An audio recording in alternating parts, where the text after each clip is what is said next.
Good evening and welcome to Live from the View. This is a weekly online program that is produced by the Community Arts of Bellevue for the Relentlessly Curious.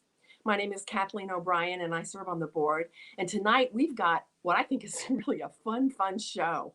There's a lot of fun to be had here. It's about adventure, it's about curiosity, it's about exploration, and a whole lot more. We're going to be talking about geocaching. And it's a great activity for individuals, couples, friends, family, all types of people to just have a good bit of fun and explore and learn about their surrounds. And we have two amazing geocachers with us tonight. Sally Davis, who is the president of the Middle Tennessee Geocachers Club, and Butch Eads, who is a world traveler and a geocacher as well. And I'm anxious to learn a whole lot more about geocaching, so we're going to just jump into it. So please welcome Sally Davis and Butch Eads to talk about geocaching. Good evening. Good evening. Kathleen, thank you for that introduction, and thank all of you for joining us tonight. Sally and I are really happy to be here and to be able to hopefully introduce those of you who have never heard about geocaching to the hobby of geocaching, which is a worldwide hobby. It's enjoyed by millions of people all over the world, and it's a hobby that anybody can participate in. And we're hoping after this little Geocaching 101 program tonight that we may be able to enlist some new people into our hobby. And actually, there will be a place where you can come and learn more about the hobby later on in this program. To start off, I'd just like to ask Sally. Sally, can you maybe just give a little background about what is geocaching? Well, geocaching is a high-tech scavenger hunt. That's kind of the easiest way to describe it.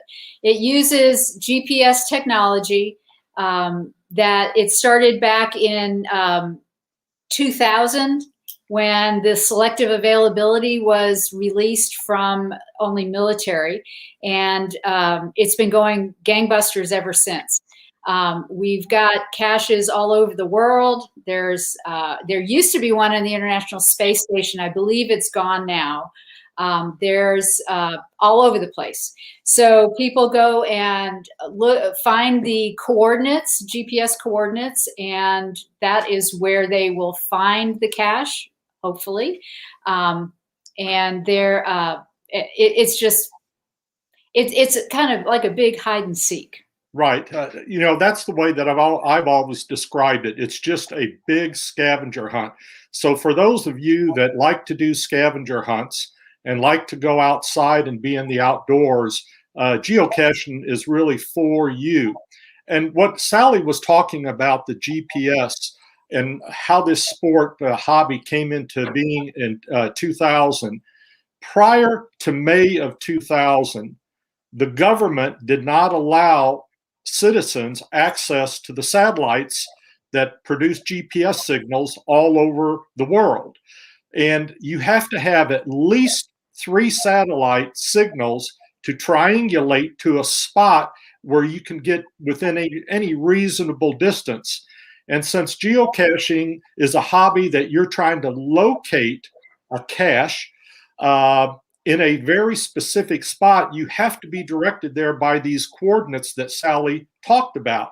And the only way you can get these coordinates are via these satellite signals that actually, the reason you now have GPS on your cars and navigation systems on your cars or on your iPhone is for the very same reason. It was not available prior to 2000 because you needed to have at least 3 satellites to triangulate a spot.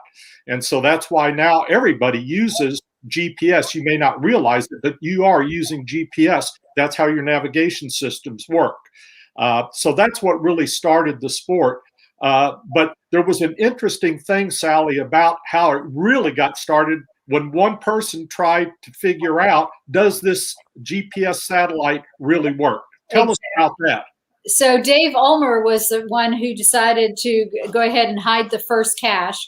It's outside of, in the Pacific Northwest, And he hit it on May 3rd of 2000. He posted the coordinates for it on a geek website. And within 3 days, it had been found twice. So the original container was basically destroyed by a lawnmower, and except for the original can of beans. And the original can of beans is actually a can of beans that has been actually enclosed in plexiglass, and on occasion will make the rounds to various mega events, and just for people to take a look and see. There's millions of caches all over the world. The parent company, Groundspeak, does allow for extraterrestrial caches, although the coordinates are earthbound. So, I mean, you can't get coordinates up in space that people can actually go to. So, the way that people find them, generally in the old days, it used to be you used a GPS unit. This is one of mine that I like to use. You can now use your phone as well. There's an app that on the bottom of the screen, it's talking about our next meeting, but also the geocaching.com website. You can download the app for geocaching. You make up a caching name that somebody else hasn't already taken, and then you create an account, and you don't have to, it's free.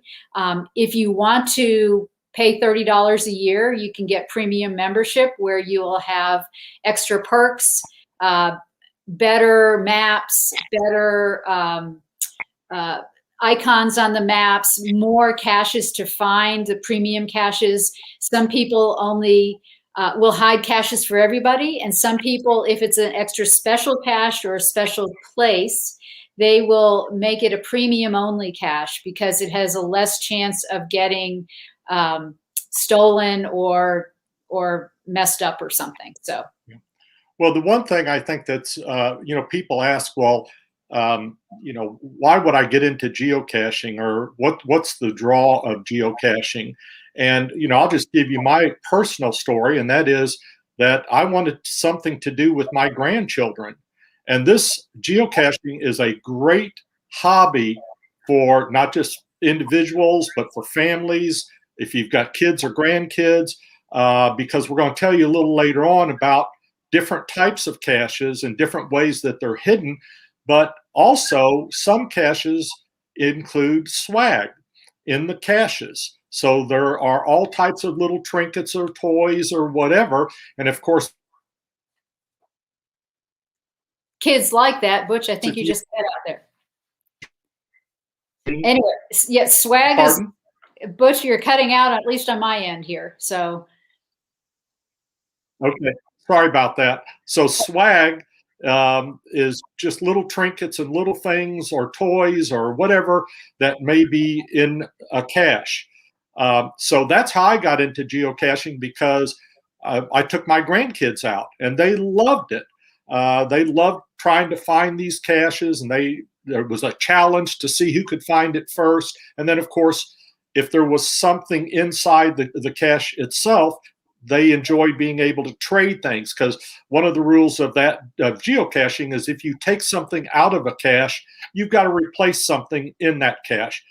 Doesn't have to, these are not high monetary value things. They're just fun things, and kids really enjoy that.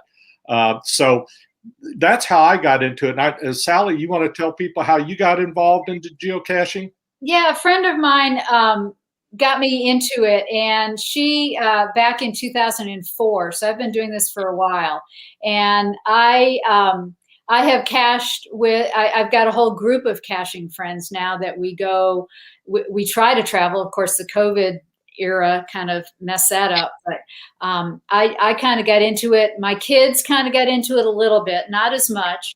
When they were a little bit younger, maybe 5th, 6th grade, they were more adapt to it, but now they're not as much into it, but they're also grown adults now. So my husband, not so much, although he does find stuff on occasion, and he does humor me when we go someplace.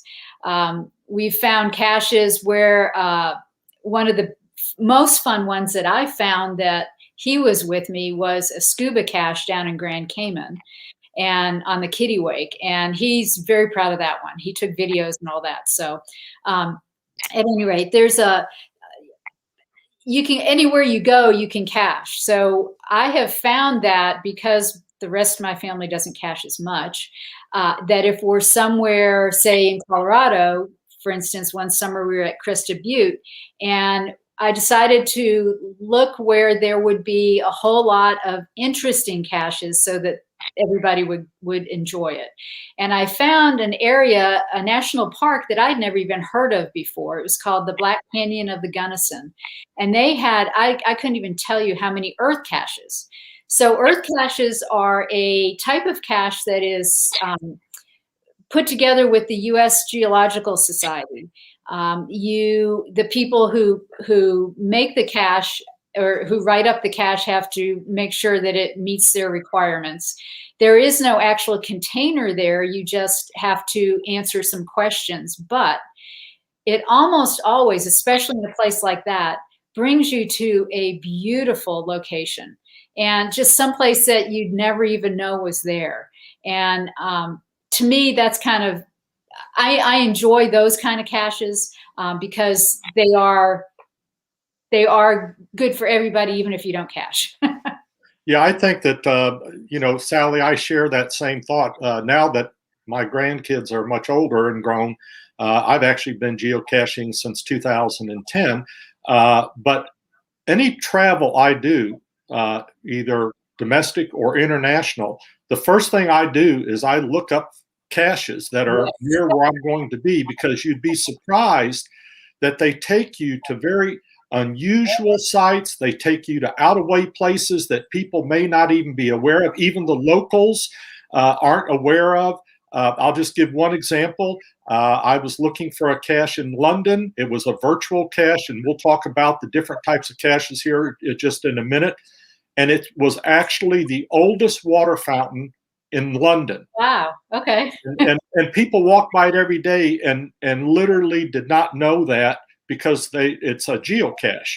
So, but one thing, Sally, why don't you go ahead and let's talk about the different types of caches so people understand when we talk about a cache, what is it? And if you have some examples, that'd be great. Sure. So a traditional cache is a traditional cache is an actual container. They can range in size from literally a thing called a nano. I don't know if you can see that. Yes, we can. Thing. Just so everybody understands, that's a little bit bigger than an eraser on a pencil. Yeah. Correct. Ammo cans are a big thing. You can see several of my other ones back there. Anywhere, and even bigger. I mean, there are cars, vehicles that have been, not in use anymore that are now a cache container. So they can.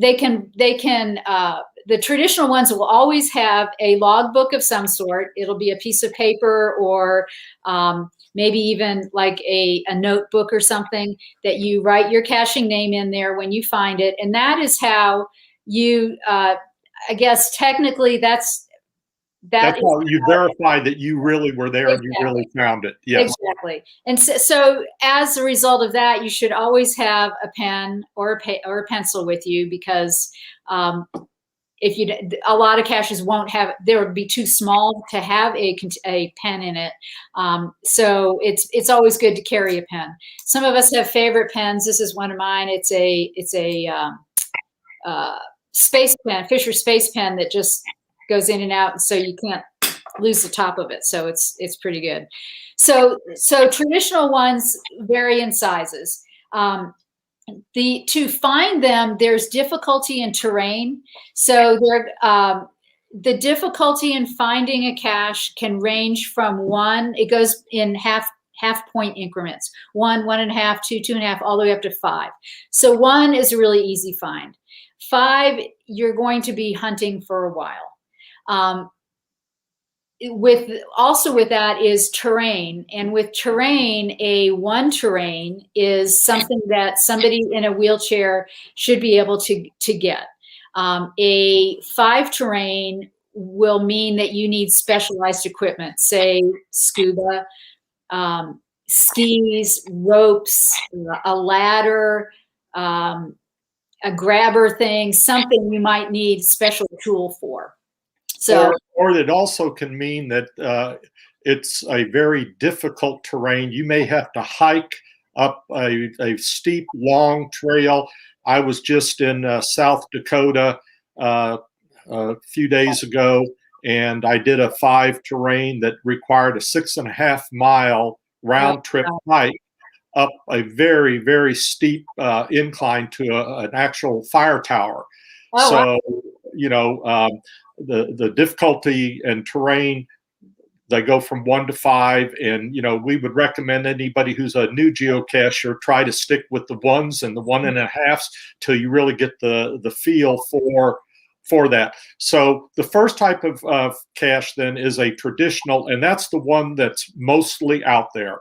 And those are physical caches that are located, and you use your GPS or you use your app. Yeah, a lot of times people use prescription bottles, or I'm going to date myself here, 35 millimeter bottles. Yeah, Tupperware, whatever. So it's a physical cache that you have to locate using your GPS. And then once you find that cache, you take the log out and you sign the log with your geocaching name, magnetic key holder. Yes, those are good ones. And that's how you prove that you found the cache. And actually, every geocacher has their own web page. And that's where you log the caches that you found. You log different information about yourself and all that. So that's the most predominant type of geocache to start with. Then we get into virtual geocaches. So talk a little bit, Sally, about what a virtual cache is. So a virtual cache has got no container. It generally brings you to a location where you can't have a container, like Washington, D.C. There's a whole lot of virtual caches because you can't have containers there.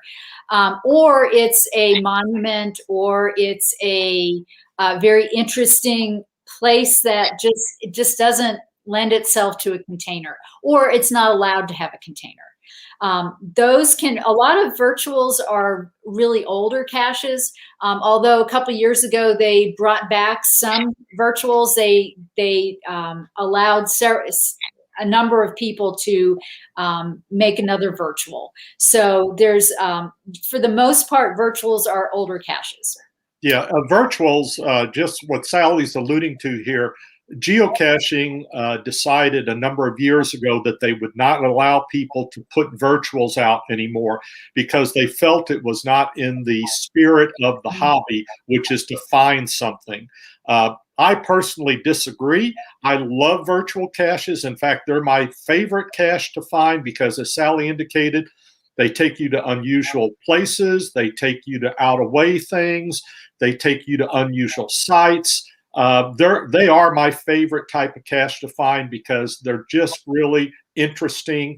And usually when you find a virtual, the way that you prove that you found that virtual is you have to either write down something that was on a plaque, or you have to describe something.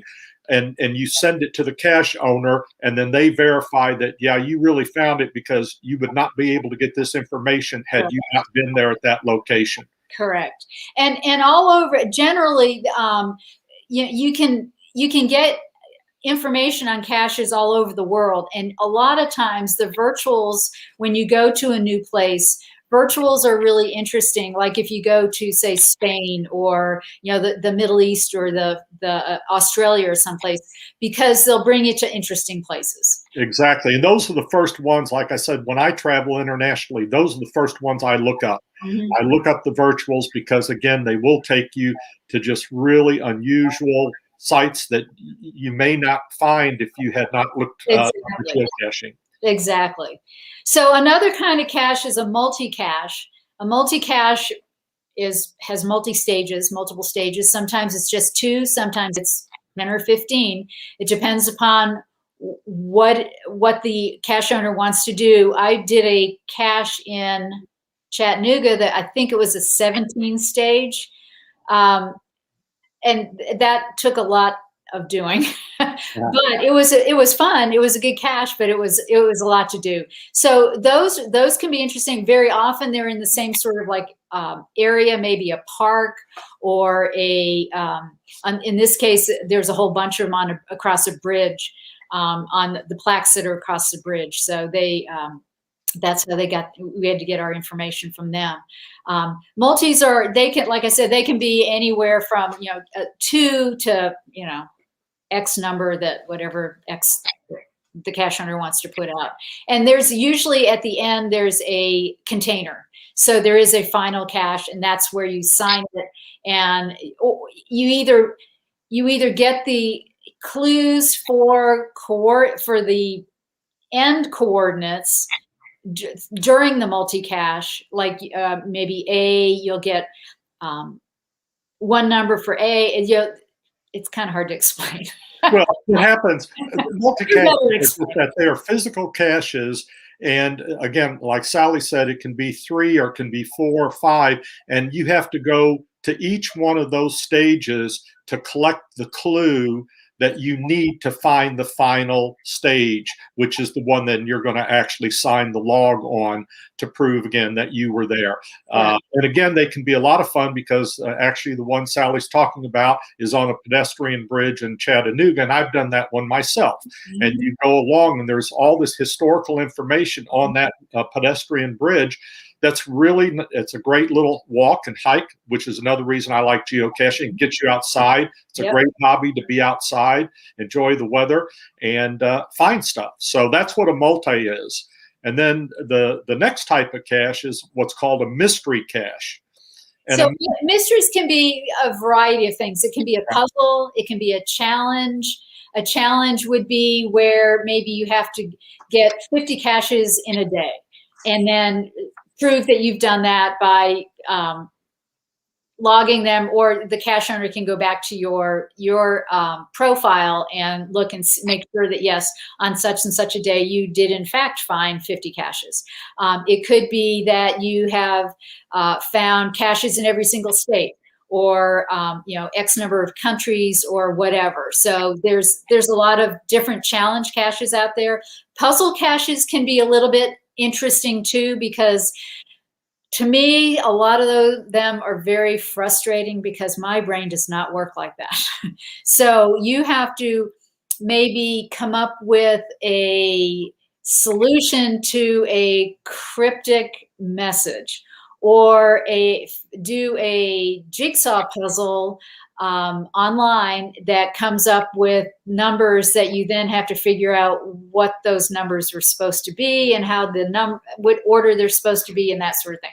My brain does not work like that. So I have issues with those, but a lot of people like them. A lot of people, and for those of you out there that are puzzle people, and I'm not a puzzle person either, but those of you that like puzzles or like to try to figure out things like that, the mystery caches are actually very good. I personally have a mystery cache out there. It's called Dueling Typewriters. I've had issues with that one. and that one, did you find that one, Sally? No, I can't figure that one out. Okay, well then I'm going to give a hint here. To figure that one out, you have to realize that there are different types of typewriter keyboards. Yes. And to get the coordinates of the final cache, I'm writing this down. You have to find out which keyboard matches a standard keyboard, and then it will, once you realize that and find that keyboard, you can get the coordinates. So again, people that like to do puzzles or like to try to decrypt things, decipher things, these can be a lot of fun. I'm like Sally. They're not one of my favorites. I'm not really good at puzzles.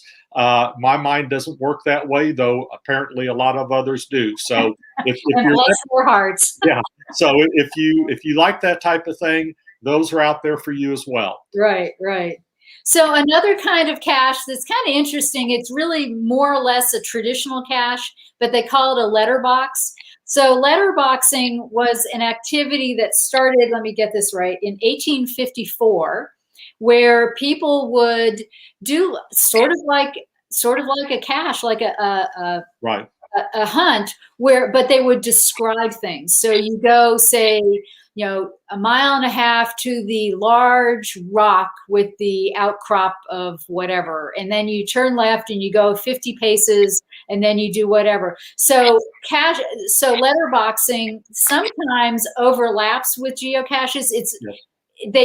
Letterboxing per se is not geocaching. However, there are letterbox geocaches, Right. but generally you find them by the coordinates. But very often there's, because the letterboxing one started years and years ago, you had a stamp, and you have your own personal stamp that you stamp in the logbook, and then there's also a stamp in the container that you can stamp into your personal journal or whatever you use for that. So that's another type of geocache too. So. Yeah, no, like you said, those have been around a lot longer than geocaching, and they sort of overlap, but they're really two different things from that standpoint. And now, sometimes you'll find both of them together. Yeah, absolutely. Yeah. Now, another thing that has just come out fairly recently is a thing called the Adventure Labs. And these Adventure Labs are really, really fun. In fact, I did one today out in Smyrna. There's a park. And what an Adventure Lab is, most of them have 5 points that you have to get to. And you can only do it via your iPhone, because you have to be physically within like 20 feet of the destination for you to be able to pull up on your phone the question that you have to answer. And it's a different app too. Yeah, it's a total different app, but it does tie in with geocaching now. Correct. Oh, okay. Okay. And so, Adventure Labs are really fun. And I've got some out here in Nashville myself. And if you ever want to learn a little bit more about country music, take my country music adventure lab, and it'll take you to 5 very historic sites in downtown Nashville. And then at the end, as Sally said before, you collect clues as you go along the way, and then there is actually a physical cache that you can get at the end. But you have to actually go to these different sites, and then there will be a question about something related to that site, and you've got to correctly answer that question. I've got another one, which is called the Bicentennial Mall. Mm-hmm. So literally you have to walk the entire Bicentennial Mall, downtown Nashville, and there are 5 different points that I thought were very interesting that I didn't know about them all till I started that Adventure Lab. So it is now tied in with geocaching, and when you find Adventure Labs, you get credited as if it was a cache. So individual one. So you get 5 credits for each stage of it, plus the final, if there is a final. Exactly. And most of those are very, very interesting, because people have really taken time to think through what would be of interest to people in this area. And actually the one I did today was, and now it's going to, there's a park that used to be where one of the founders of Nashville's home was. And it's a walking park, and I'm just drawing a blank all of a sudden, but it has history markers throughout the walk, and you get information off those history markers about that family in that area. Right. So those are Adventure Lab caches, which I would strongly recommend people, and that's a free app, by the way. There's no cost to do the Adventure Lab app. So and actually we were, during this COVID thing back in February, we had a long weekend. So my husband and I went to Gatlinburg, and we stayed about 12 miles outside of town. So we were not in town, except for one day we went in, and there's an Adventure Lab there that we did. And he actually enjoyed it. So yay. Yeah. Well, a couple of questions have come up, and I just want to address these. One is, does the geocaching.com, which you see down there, provide international information? Absolutely, it does. Absolutely. You can find caches. That's how I find caches when I'm getting ready to travel. You can scroll through the map wherever you're going to go. There's Right. a map there. You scroll through the map, and then you zoom in, and poof, there they are. There they are. And then you click on individual caches, and then a page will come up that looks like, I've got one here. I know you're probably not going to be able to see this very well, but every cache has its own web page, and it tells you the name of the cache, the difficulty of the cache that Sally alluded to, the size of the cache, when it was placed, who it was placed by, the coordinates of the cache. It's all on here. And so, yes, all caches throughout the world are on the geocaching, and there are over 3 million. So if you want to spend a nice evening looking up caches, over 3 million. In fact, people can't believe how many caches are out there. I live in Brentwood, and within a 10-mile radius of me, there are over 500 caches that are hidden within that radius.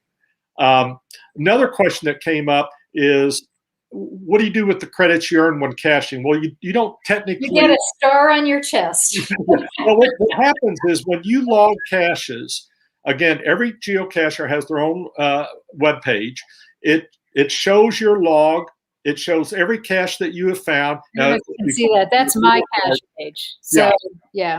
So it shows every cache that you have found. It shows the numbers of them. If you have done some things like what geocachers have, little games like they want to be the first to find a new cache when it gets printed. So as soon as a cache is put out there, all these geocachers start running out to be the first to find, you know. But you earn what are called virtual souvenirs. So on your page, you will see that you get these little virtual, every state that you find a cache in, you'll get a little virtual souvenir. Every country, you get a virtual souvenir. Geocaching runs different challenges. They just finished one, or actually it's still going. I've already finished it. And you had to find you got points for the different types of caches that Sally just talked about. You know, if you got a regular cache, you got 5 points. If you did an adventure lab, you got 10 points. If you did a mystery, you got 10 points. And if you built up to 300 points, you get a virtual souvenir that's attached to your web page. And all your statistics, literally thousands of statistics of where you've cached, when you've cached, when you found caches, from home, everything, how far is on your page, and it's all there. So that's, geocachers like to keep track of all that. And like Sally talked about the difficulty in terrain. Well, there's 82 squares of difficulty in terrain going from 1 to 5 each way. One of the goals of most geocachers is to find a geocache in every one of those squares, meaning you have to find a 5 terrain and a 5 difficulty. Think about that. That's a tough one. It's a tough one. Yeah. Anyhow, so those are some of the things that that geocachers try to do. They try to fill out these various grids. Like one of them is, have you found a cache on every single day of the year? Have you found a cache in every month since geocaching started in 2000? And I'm missing 2 months, and obviously they're in 2000, and there's not many of them, so you have to travel a long way to get them. But I know where they're at, and I'm going to go get them. Go get them. That's it. Yeah. So somebody is asking, what has been each of your favorite places to cache? So, Butch, what's your favorite place to cache? I like caching every place. You know, when I go, I'll tell you where I don't like to geocache. I don't like to geocache in cities, in urban environments. Too many people. You know, you're looking around, and people are like, "What are you doing?" You know, and a lot of times you get friendly with police officers occasionally when you're geocaching. But I prefer, like I said before, virtual geocaches, and mostly I prefer them that take me to historic sites. I love going to historic sites, and a lot of virtuals take you there, like Gettysburg and places like that. Right. So that's fine. What about you, Sally? Well, one time my husband was giving a talk in Washington, D.C., and he said, "Do you want to come and listen to my talk?" And I hear him talk every day. So no. So I hadn't cached in DC. So no. So I brought my trusty GPS and I reset the track and everything to my odometer to 0. And I started walking. And I didn't realize this was several years ago, that was the week or weekend of the nuclear summit. And there were helicopters and fake Air Force Ones flying everywhere. There were cops everywhere. There were horseback, Secret Service, all the stuff. So I was walking, and I got stopped by a guy on horseback, a Secret Service guy, asking what I was doing. Yeah. And so I explained it, and he had heard about it. I mean, or either that or he figured I wasn't a threat. So at any rate, that was a proud moment for me. But that day I did 15 and a quarter miles of walking. That was a lot of walking, but that was a lot of fun. It was all through a bunch of mostly virtuals because it's DC and all the the Lincoln Memorial and all sorts of places. So it was really fun. We went back the next week too, because he had another talk to give, and I really wanted the CIA to stop me, but they did not, because I would have had everybody. But that was one of my favorite ones, and also the scuba cache in Cayman. That was one of my favorite ones as well. Yeah, I was going to mention when you brought that up, and earlier you talked about that there was a geocache on the International Space Station, and actually one of the astronauts took it up there. It has since been brought back, and it is now in the geocaching headquarters in Seattle. And I've been to the headquarters, and I've actually seen that cache. There's another one that just went up on the Mars rover, and that's a trackable. So that's a whole other thing. So trackables are a different item. They are things that have actual, this is not showing the number, but it's a travel bug where it can be something attached to it, or it can be a coin of some sort. This was a volunteer coin that a friend gave me. Thank you, Robert. And various other items that can be this was from Woodstock in Fort Worth. And so the trackables have an actual number that's on the back that I'm holding over so that nobody can get it. But when you find one of these, you put the actual individual tracking number into the website, and it will tell you yes or no, that's correct. And then you get points for just having that, for finding it. Some people like to move them along. Some people just like to discover them and just leave them in the cache. Several of those I grabbed just for this presentation, and I'll be moving them along this week. But the one on the on the rover was very interesting, because that was, there's like the Watson, and then there's the Sherlock, and that type of names for the rover part. And it's no secret, but the code for it, can I say this? I can say it. So, because it's out there, and I thought, this sounds so familiar, because most of the time a code will be a sort of indiscriminate mixture of numbers and letters. But this one was 221B Baker.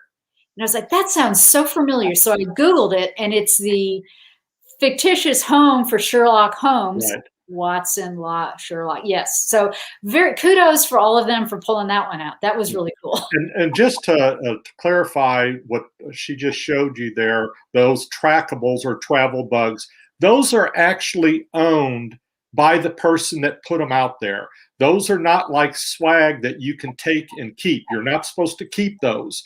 Those individual cachers will buy the tag, and they will attach something to that tag. And they each have their own web page. And what they will do is they will many times give it a mission. Most people, what they really want is they just want the travel bug to move as far and as wide and as long. I've picked up travel bugs that have traveled, tens of thousands of miles over several continents. Right. And the goal is, when you find one of those, as Sally said, you can either just take the number down and log it as that you saw it, you discovered it, or if you want to move it along, then you can take it out of the cache, log it again, and then move it to another cache, either just down the street or in another state or whatever you want to do. Yeah. But people own those, and they like to see how those are moving and where they're going, and it's a fun thing to do, especially again if you have kids. Kids love to see their travel bugs moving and where are they going. Yeah. So. And people have them on their cars too. I know I have them on my car. So yeah. So if you see some weird looking thing like that in a car, it's like, get that code and write it down and then go online and you'll find out whose car it is. And just to, we were talking about the International Space Station and all that. There is actually a cache that was put in the Marianas Trench in the Pacific Ocean just this last March. One of the divers that went down in the submersible, and you're talking almost 7 miles down in the ocean. Yeah, rainbow vents. Yeah. They literally put a cache down there. It's a like platinum or something. I forget what the metal is. So there's two down there. There's an actual cache. The same guy who did that. He's the one who did the one on the International Space Station, Richard Garriott. And he also did one in the Rainbow Vent several years ago. But the one you're talking about is an Earth cache that he did. And yes, there's that. It's like a titanium plaque. That's what it is. It's a video of how they made it, and it's very yeah. So if you're ever interested in that, there is a YouTube video about it and all that. But and if it's millions of dollars, you could go down. You could rent the site and go down there. Yeah, there's not going to be many people that are finding that cache unless you're willing to spend millions of dollars and go 7 miles down in the ocean.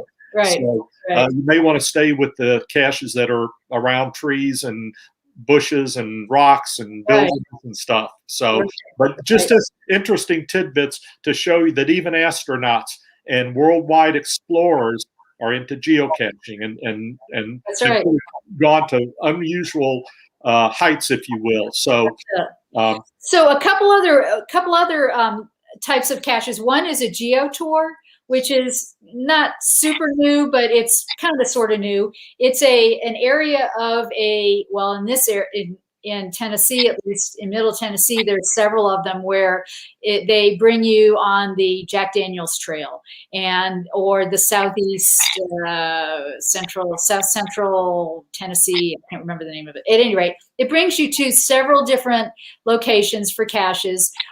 A lot of them are either like chambers of commerce that have wanted to get some people coming through their area. So they're promoting their area for geocaching, and you get extra points for staying at a hotel in the area or eating in a particular restaurant in the area. And then you can send in a passport, if you will. It's a little book that you put the codes in, and you'll get a coin back from the Chamber of Commerce that has ponied up some money for it, but also has partnered with us. So those are kind of fun to do as well. Cyto events are another thing that are near and dear to my heart. As an old Girl Scout, I always, and I still do when I go to Warner Park today, even pick up trash as I go. And so a Cyto event it's CITO for Cash In, Trash Out.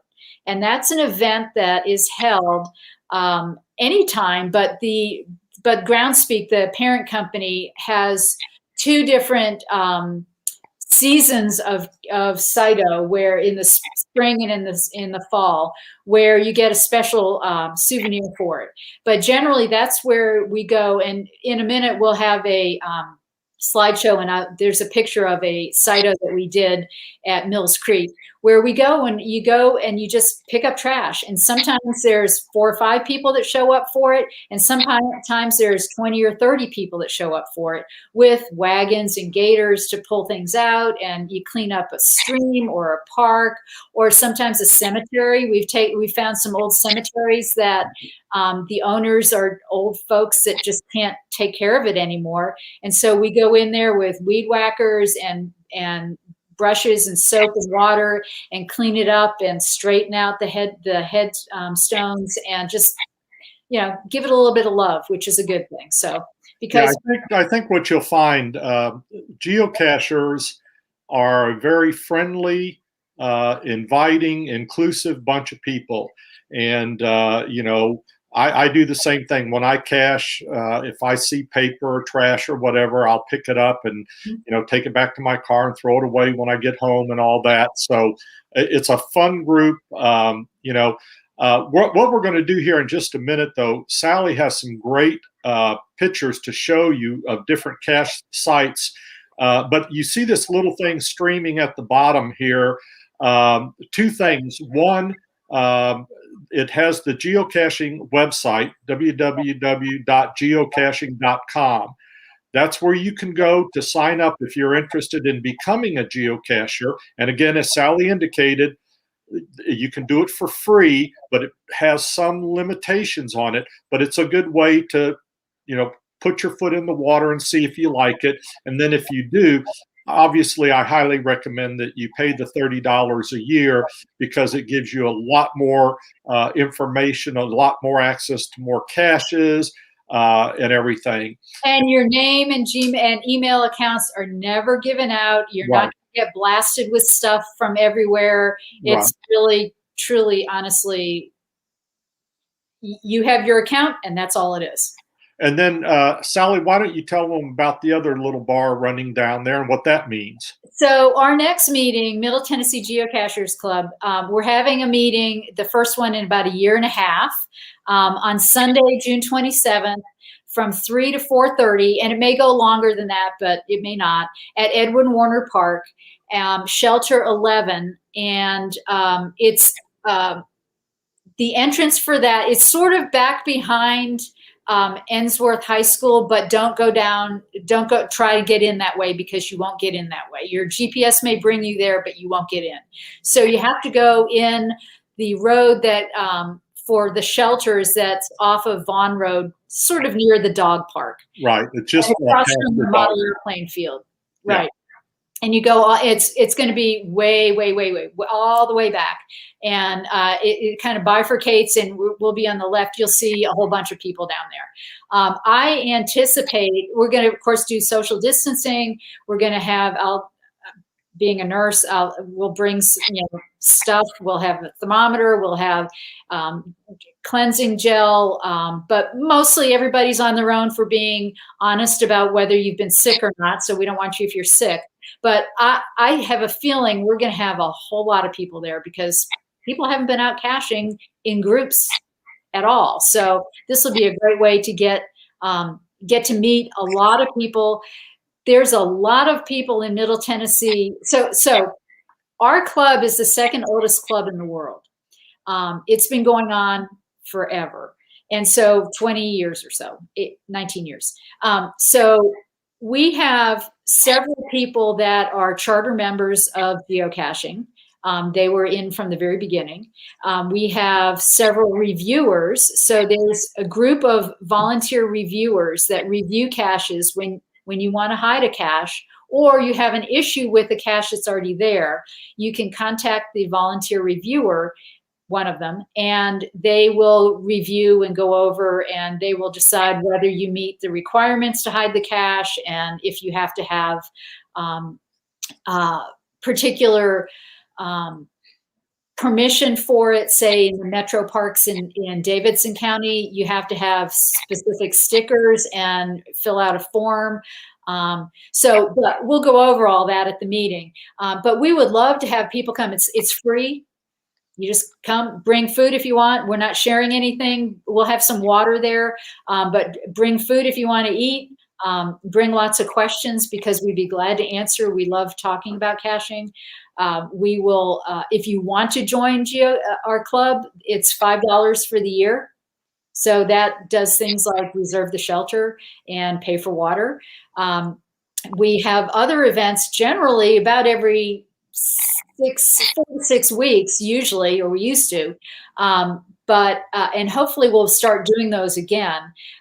So that's where the monies go for renting a shelter or something like that. So, but we would love to see people. We would love to answer questions. We love caching. Yeah, it's a good way to learn about it. And why don't we go ahead and, if we can, pull up some of the slides. Yeah. And Sally, you can talk about these slides real quick. Okay. So, you travel around with your friends and you go various places. And one of the big events in the geocaching world is called Geowoodstock, which was started by a local cacher here in Nashville who has passed away, sadly, Joe Armstrong. He started Geowoodstock. So there was one down in Texas a couple of years ago. And on the way back, we stopped. Sally, I think Sally, you're breaking up a little bit, so you may want to go over that a little bit. Okay, so this was Cadillac Ranch. This is outside of Amarillo. It's a bunch of Cadillac cars that are buried in the, partially buried. Some guy put them in his field. There's a cache on one of them. So just kind of a fun, interesting thing to go see. So, okay, you can do the next slide. Let's see that one. So this is the mothership of REI in Seattle, and they had a big display of geocaching containers and all sorts of stuff. REI is a big, we love REI because they carry a bunch of geocaching stuff. They have GPS units if you want to get a GPS unit. I personally am a fan of carrying a GPS unit. I know we had somebody on our Facebook page today asking about that. And I like to have a handheld GPS unit because the battery on my iPhone just depletes so much faster when you're running the app. So I run the app, but I also, if I know I'm going to be walking for 2 miles, I'll shut off my phone and I'll use my GPS. And very often, if you're out in the boonies, which, yeah, that happens a lot, you don't have cell service. So at least you can find your way back. You can route back on the GPS. You can route back to wherever you want to go, or follow your breadcrumb, your trail on the GPS, or you can navigate to, say, Nashville, and it'll show you how to get out of East Elbow, Tennessee, and back to Nashville, at least get you on the interstate. So at any rate, okay, next slide.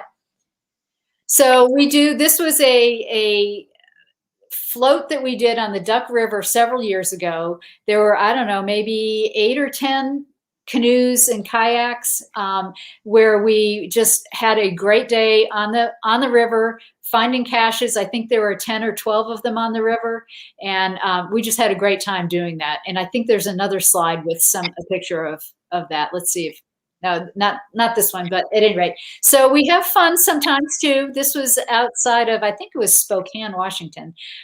We found this carousel, so we decided to take a ride on it. Yeah, you can be little kids again. It's fun. Okay, next one.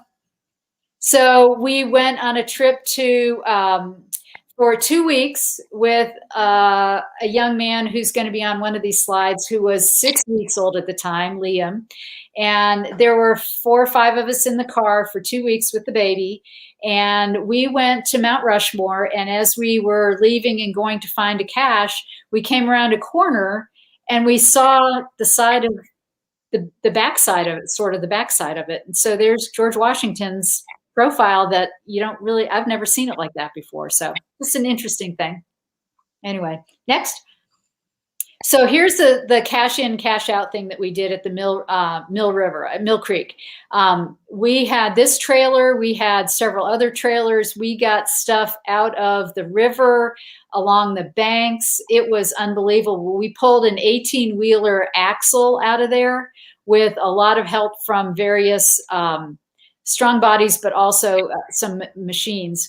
It was a big, huge cleanup for that river. And unfortunately, after every rain, that river, that area gets trashed all the time. So next time we have a CITO event, I think we might go back down there.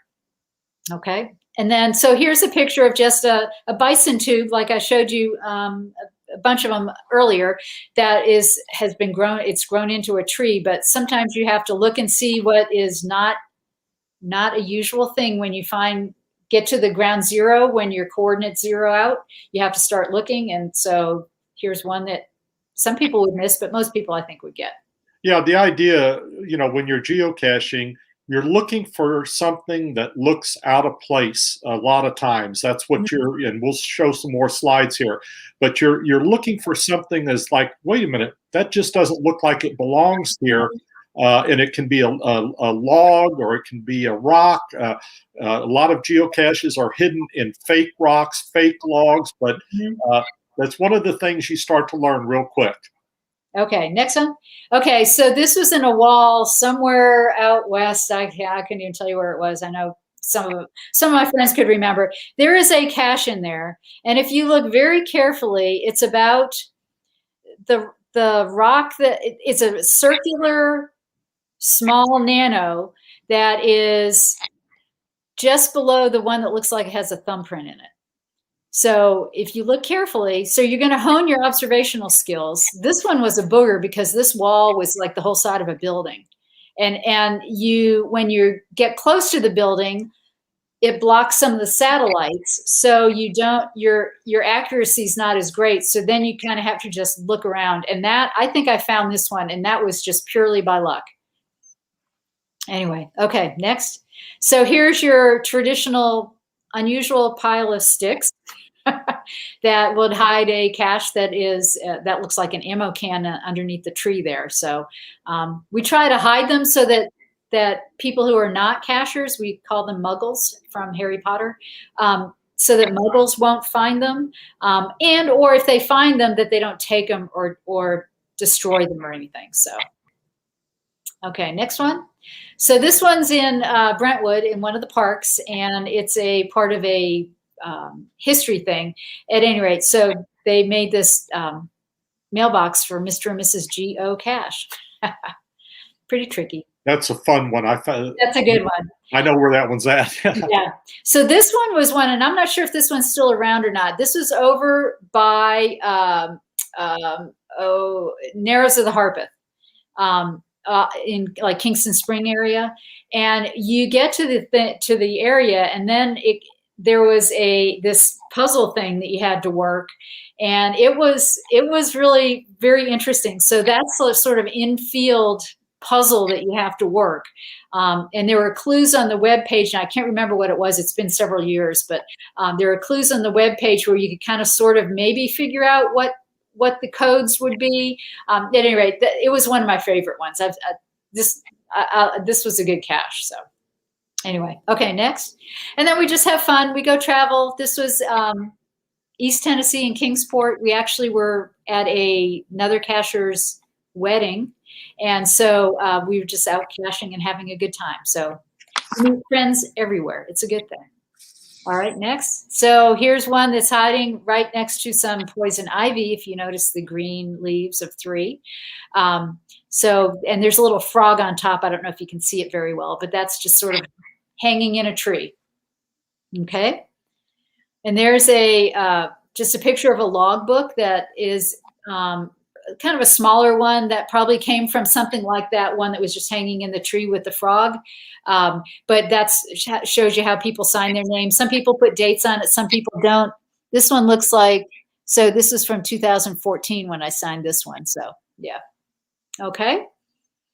And there's our young man that we took across country for 2 weeks when he was 6 weeks old. He's now 11, and an avid cacher. And he was featured on the caching website holding a can to go on a Geo Tour for one of the ones here in Middle Tennessee. Okay. And this is on that same river one that we were on. So there were somebody, volunteered to climb up and out and over, and they got the cache, and we all signed our name, and it's all fun. It's all a good time. Any more? I think that was it. It's pretty close to it, if not it. Yeah. Yeah. So I think sort of in summary here, those of us that geocache really believe it's a fun hobby. You meet a lot of really, really nice people. You go to places that maybe you would have never thought of going to. It's great. You can go outdoors. You hike, you go to different places. If you're interested in geocaching, I would highly recommend that you go to the geocaching website. You can learn a lot there. Hopefully Sally and I have been able to give you whet your appetite a little bit about what geocaching is all about. The other thing is that if you're going to geocache, you should start going out with a geocacher that can sort of help you learn the ropes a little bit, because it can become frustrating real easy. And a lot of times, I'll get people that'll say they could not find one of my caches, and I know it's a fairly easy cache. And I look and I see they found 4 caches. So they're a brand new cacher, and they don't know where to look. They don't know the typical places that a magnetic key holder may be, or one of those nanos, or what to look for. So I would highly recommend that if you're going to join this hobby, go out with an Come to the event. Come to the event on that Sunday. Yeah, come to the event. There you go. We could go out and go caching then too, so that's fine. Yeah, absolutely. So I think our hour is up. So I would like to thank everybody for joining us from live from the View this evening. And I know Butch, I had a good time talking with you, and I hope everybody got a little bit of information about it. We will, like I said, be at that meeting in Warner Park on Sunday the 27th at 3 o'clock, and it's free. So just come on, and you'll meet a whole bunch of people that are passionate about their hobby. Yeah, and as we say, happy geocaching. That's right. Have a good one. Thank you. Have a good one, everybody.